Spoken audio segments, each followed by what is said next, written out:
राज्य मंत्रिमंडळाची आज 12 वाजता मंत्रालयात महत्त्वाची बैठक। खातेवाटपानंतर मंत्रिमंडळाची ही पहिलीच बैठक। बैठकीत कोणते महत्त्वाचे निर्णय घेतले जाणार याकडे नजर आहे। महाराष्ट्राचं पहिलं एआय धोरण तयार करण्याचे निर्देश। तंत्रज्ञान मंत्री आशिष शेलार यांची माहिती। भोपाळच्या युनियन कार्बाइडमधील धोकादायक कचरा शहराबाहेर काढला। तब्बल 4 दशकांनंतर कचरा शहराबाहेर। पुणेकरांना मद्यधुंद अवस्थेत 31 सेलिब्रेशन पडलं महागात। नववर्षाच्या मध्यरात्री पुण्यात 85 मद्यपी चालकांवर कारवाई। ठाण्यातील 39 विकासकांना नोटिसा। प्रदूषणामुळे ठाण्यातील नागरिक हैराण। अभय योजनेचा 31 मार्च पर्यंत मुदतवाढ। या योजनेअंतर्गत वीज बिलाच्या थकबाकीवरील संपूर्ण व्याज आणि दंड देखील आकारला जाणार। देशभरातील औष्णिक वीज प्रकल्पांमध्ये डिसल्फ्युरायझेशन युनिट बसवण्याची सक्ती अंमलात आणण्याचे निर्देश। मुंबईत बांधकामावरील निर्बंध कायम। हवेचा दर्जा खालावल्यानं मुंबई महापालिकेचा निर्णय। मुंबईत नवीन वर्षात जल्लोषात स्वागत होत असताना मद्यधुंद अवस्थेतील वाहन चालकांवर पोलिसांची कारवाई। तब्बल 333 वाहन चालकांवर पोलिसांची कारवाई। मॅक्सी कॅब सारखी वाहनं रस्त्यावर आणण्याची घोषणा।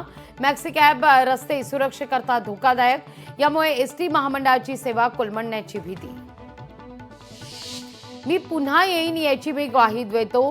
पुढील 2.5 वर्षात काय होईल हे सांगता येत नाही। अब्दुल सत्तारांकडून मंत्री होण्याचे संकेत। सत्तार यांचे मित्रच आता त्यांना पाकिस्तान म्हणू लागले आहेत। कल्याण काळेंचा रावसाहेब दानवेंना अप्रत्यक्ष टोला। शेतकरी नेते जगजीत डल्लेवालांच्या याचिकेवर सुनावणी। जगजीत सिंग डल्लेवालांच्या याचिकेवर उद्या होणार सुनावणी। ठाकरेंचे राजन साहेब भाजपमध्ये प्रवेश करणार असल्याची सूत्रांची माहिती। लोकशाही मराठीला खात्रीलायक सूत्रांकडून वृत्त। शिर्डीत 12 जानेवारीला होणाऱ्या अधिवेशनात प्रवेश होण्याची चिन्ह।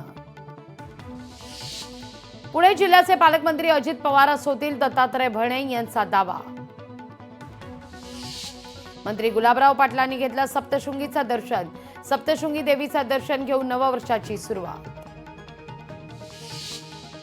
मुंबई नाशिक महामार्गाचं काम युद्धपातळीवर। पिंपळगाव बसवंत ते गोंदे काँक्रिटीकरण पूर्ण। बीडच्या मस्साजोग गावातील ग्रामस्थांचं जलसमाधी आंदोलन मागे। पोलीस अधीक्षकांच्या मध्यस्थीनंतर आंदोलन मागे। जयंत पाटलांकडून कार्यकर्त्यांना नववर्षाच्या खास शुभेच्छा। साहेबांचा कार्यकर्ता सदैव लढणारा रडणारा नाही, दिल्या शुभेच्छा। आरोग्यमंत्री आबिटकरांकडून साताऱ्यातील जिल्हा रुग्णालयाची पाहणी। स्वर्गीय क्रांती सिंग यांना पाटील जिल्हा रुग्णालयाची पाहणी।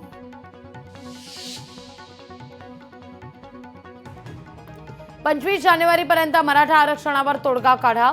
मराठा आंदोलक मनोज जरांग यांची सरकारकडे मागणी। मंदिर आणि मशिदींचा वापर राजकीय फायद्यासाठी अजिबात मान्य नाही। आरएसएसच्या मुखपत्रातून मोहन भागवतांच्या वक्तव्याचं समर्थन। मोहन भागवतांच्या वक्तव्याचं पांचजन्यमधून समर्थन। लोकशाही मराठी ऐका, पहा, जागरूक रहा।